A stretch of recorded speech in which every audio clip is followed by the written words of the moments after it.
गणपती बाप्पांना आवडणारे मोदक सोप्या पद्धतीने व रेशनच्या तांदळापासून कसे बनवायचे ते पाहू. मी इथे तांदूळ स्वच्छ धुवून रात्रभर पंख्याच्या वाऱ्याखाली सुकवून घेतलेत. त्यानंतर 1 वाटी तांदळासाठी 2 चमचे साबुतांदूळ घेतले आहेत.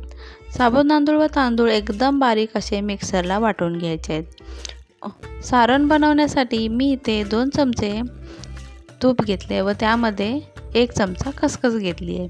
खसखस चांगली परतून घेतल्यानंतर त्यामध्ये 1 नारळाचा कीस मी घेतला आहे.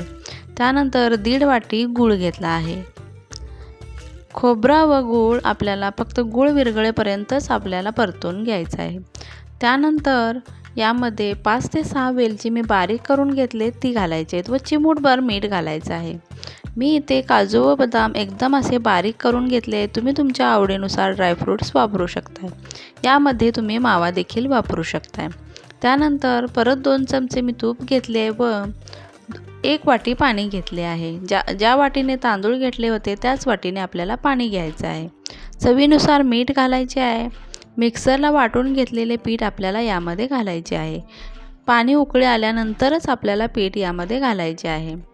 आता व्यवस्थित असे पीठ मिक्स करून घ्यायचे व गॅसची फ्लेम थोडी लो करायची आहे.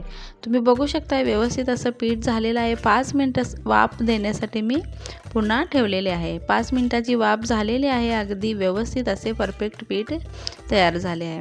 हे पीठ एका ताटामध्ये काढून घ्यायचे आहे व वाटीच्या साहाय्याने आपल्याला हे अशा प्रकारे मिक्स करून घ्यायचे आहे. म्हणजे जर गाठी असतील तर त्या गाठी फुटल्या जातील.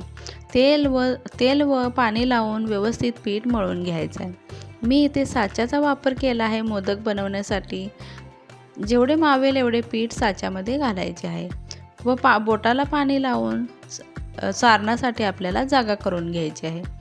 जेवढे मावेल एवढे सारण यामध्ये घालायचे आहे व साईडला जे पीठ आहे त्या पिठाने आपल्याला मोदक बंद करून घ्यायचा आहे. घाईच्या वेळेत किंवा गडबडीच्या वेळेत बायकांना वेळ नसतो तर अशा प्रकारे अगदी झटपट मोदक तयार होतात. तुम्ही बघू शकता इतका सुंदर मोदक झालेला आहे.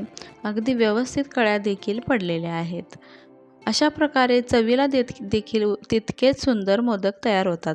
सर्व मोदक मी चाळणीमध्ये घालून 10 ते 15 मिनिटांसाठी वाफवून घ्यायचे आहेत. यावरती मी केशरच्या काड्या घातलेल्या आहेत. तुम्हाला आवडतील किंवा तुमच्याकडे असतील तर तुम्ही घालू शकता. अशा प्रकारे हे मोदक नक्की करून बघा. चवीला तितकेच सुंदर व छान व करायला देखील तितकेच सोपे आहेत.